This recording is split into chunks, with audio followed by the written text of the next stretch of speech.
오늘의 주제는 회계감사 대비 특집 세 번째, 저희 시설 회계에서 자주 쓰는 세출 계정 과목에 대해서 알아보도록 하겠습니다. 일단은 저희 기관에서 지출이 발생을 하게 되시죠. 그러면 이 지출을 회계 처리하셔야 되시는데 기본적인 지켜야 될 사항들이 있습니다. 그래서 그거에 대해서 먼저 짚고 넘어갈게요. 저희 장기요양 기관은 보건복지부에서 매년 인건비 지출 비율에 대해서 고시가 올라오죠. 그러면 그 비율 이상으로 인건비를 지출해야 합니다. 옆에 표도 제가 올려놨으니까요. 참고해 주시고요. 2021년도도 올라오는 대로 저희가 빠르게 안내를 해드릴게요. 인건비 비율은 뭐 다들 알고 계시는 사항이실 테고, 이제 지출을 하게 되시면은 그냥 무작정 지출을 하는 게 아니고 정해진 예산 내에서만 가능하십니다. 제가 빨간색으로 표시를 해놨죠. 정해진 금액 안에서만 지출이 가능하시고요. 혹시나 우리 기관이 이번에 부득이하게 예산보다 더 많이 과다 지출될 것으로 예상이 되신다면 추가 경정 예산을 편성하시면 되세요. 그 다음에 이건 이제 시설에서 많이 발생하는 부분인데요. 저희가 공단에서 장기요양 급여를 받는 것 외에 시군구를 통해서 받는 보조금들이 있죠. 없는 곳도 있고 있는 곳도 있을 텐데, 이렇게 시군구의 보조금을 받게 되면 사회복지정보 시스템, 줄여서 W4C에다가 정산 보고를 하셔야 됩니다. 대표적인 게 기초생활수급자분들 생계비 지원은 지금 매달 따로 보고를 하고 계시죠. 그 지출 증빙 내역과 같이. 그래서 이게 여기에 해당이 됩니다. 이렇게 지출을 막 하시다가 1년, 그러니까 회계 연도가 저희가 1년이잖아요, 기준이. 1월 1일부터 12월 31일까지 한 해의 회계 연도가 끝나게 되면은 우리 기관이 지출한 내역을 세출 결산서를 작성하셔서 시군구에다가 보고를 하셔야 됩니다. 수입도 마찬가지겠죠? 이 결산서 같은 경우에는 따로 뭐 수기로 작성하실 필요 없이 W4C에다가 결의서를 잘 작성만 하셨다면은 자동으로 만들어지니까요. 어렵지 않으세요. 그 다음에 본격적으로 이제 계정 과목, 세출 계정 과목에 대해서 한번 알아볼게요. 이 직책보조비는 꽤 많이 이제 사용을 하시더라고요. 점점 더 많이 사용을 하고 계시던데, 이 직책보조비랑 직책수당은 엄연히 다른 개념이라 한번 제가 비교 형식으로 가져와 봤습니다. 일단 직책보조비는 시설장님이나 센터장님이 업무를 수행하는 데 있어서 들어가는 비용이죠. 그래서 이 직책보조비를 사용하게 되시면은 계정 과목이 말 그대로 직책보조비로 들어갑니다. 근데 보시면은 업무추진비에 속해져 있죠. 업무추진비 화면에 보시는 대로. 반면에 직책수당은 말 그대로 수당의 개념이 들어가기 때문에 계정 과목도 각종 수당 혹은 급여에 들어갑니다. 그래서 인건비에 속하게 되고요. 이게 직책보조비로 지출하느냐, 직책수당으로 지출하느냐에 따라서 계정 과목이 달라집니다. 그럼 여기서 조금 더 이제 확인을 하셔야 되실 게, 그냥 지출을 하시면 안 되고 인정을 받으셔야 되잖아요. 지출 증빙을. 그럴 거면은 주의하셔야 될 게 있으세요. 직책보조비 같은 경우는 운영규정, 그러니까 회계규정에 반드시 명시가 되어 있어야 되세요. 명시가 안 되어 있는데 직책보조비를 사용하셨다. 인정 못 받습니다. 지금 혹시나 직책보조비 지출을 하시는데 우리 기관의 운영규정, 회계규정에 이 말이 없다면 지금이라도 넣으셔야 되시고요.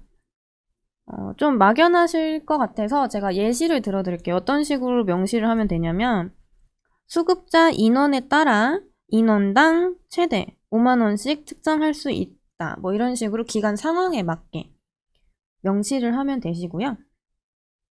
직책수당 같은 경우엔 당연히 인건비이기 때문에 급여대장에 들어가 있어야 되겠죠? 그리고 매월 하시는 국세청에 소득신고도 하셔야 됩니다. 이거는 꼭 직책수당뿐만 아니라 모든 인건비가 그렇죠?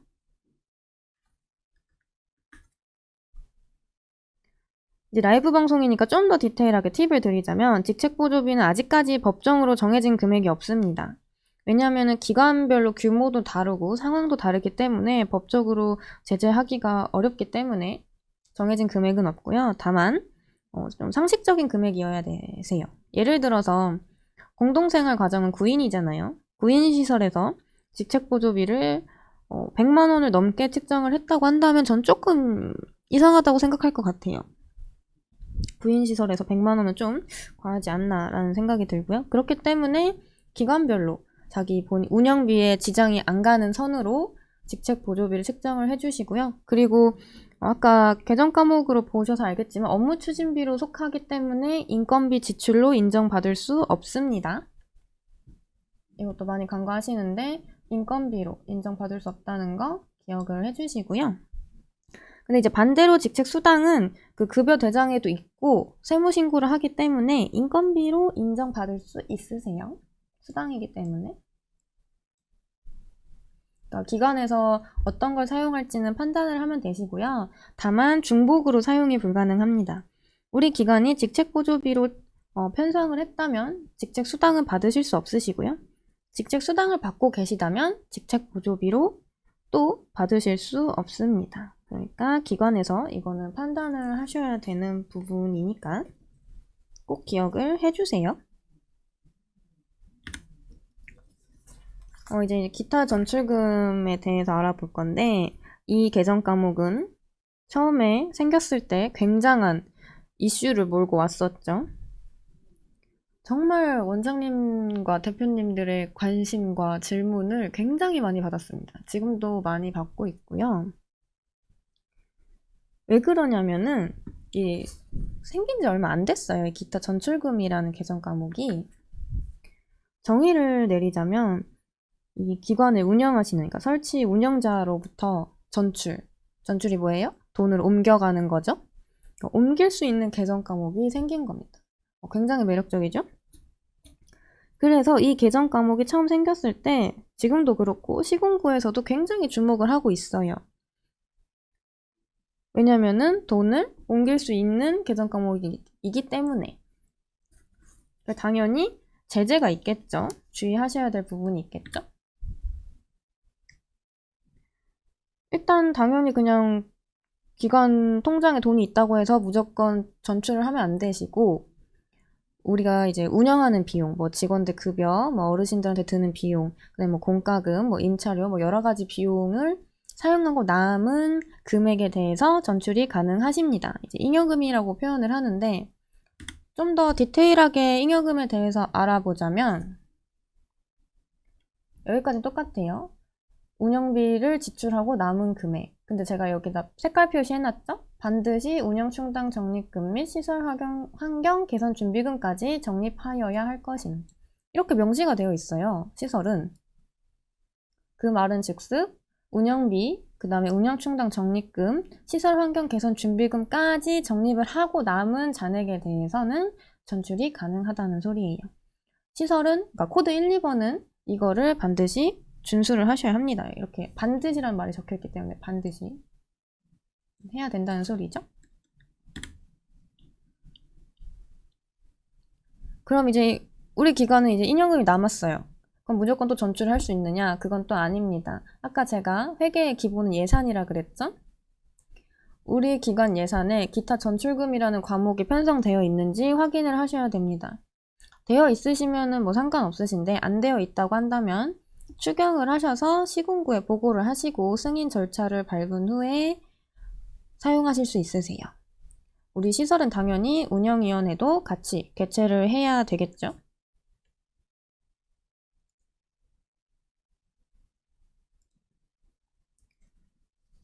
그럼 이제 우리 기관은 잉여금도 있고 예산에도 있어요.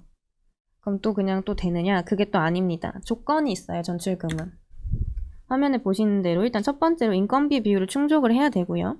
이거는 당연하죠. 우리 장기요양 기관은 이 인건비를, 고시된 인건비를 반드시 준수해야 되기 때문에 인건비 비율을 충족하셔야 되시고, 두 번째로 차입금이 없어야 됩니다.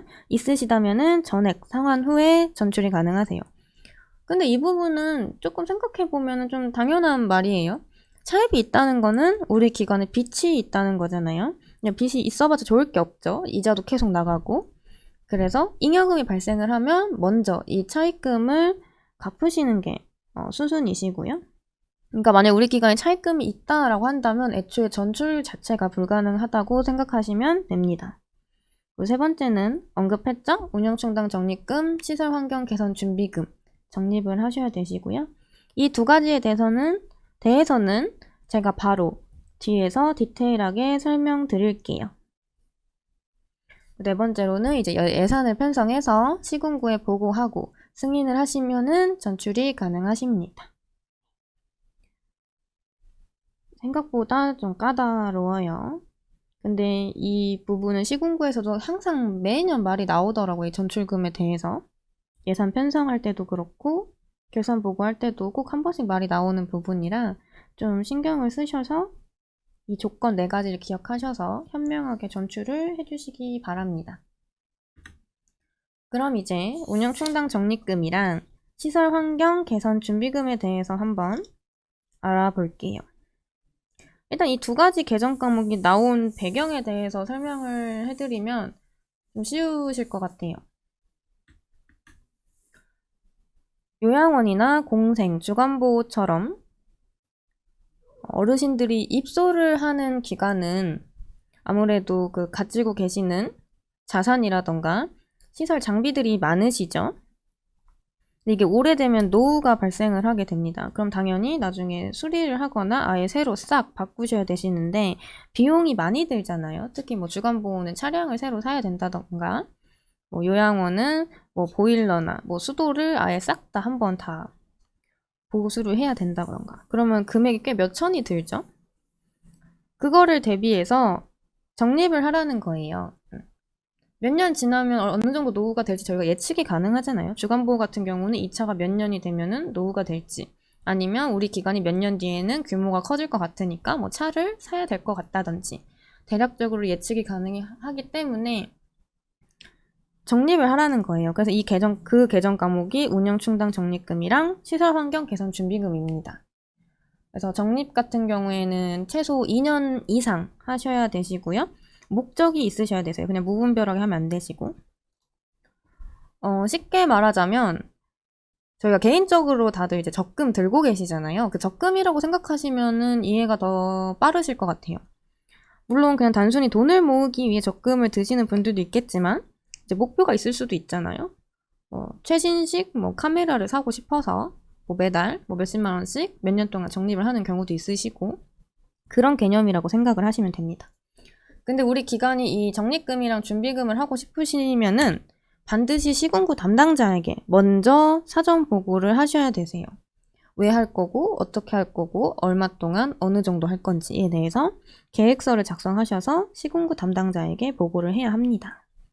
당연히 우리 코드 1, 2번은 운영일을 먼저 개최한 후에 회의록을 첨부해서 보고를 해야 되겠죠? 그래서 다음 방송은 2021년 예산을 편성을 어떻게 하면 잘 할 수 있는지에 대해서 제가 팁을 마구마구 발산해 드릴 테니까 다음 주도 시청 부탁드리고 오늘도 끝까지 시청해 주셔서 감사합니다. 밖에 날씨가 비바람이 불고 있어요. 조심하시고 오늘도 수고하시기 바랍니다. 이만 방송 마치겠습니다. 감사합니다.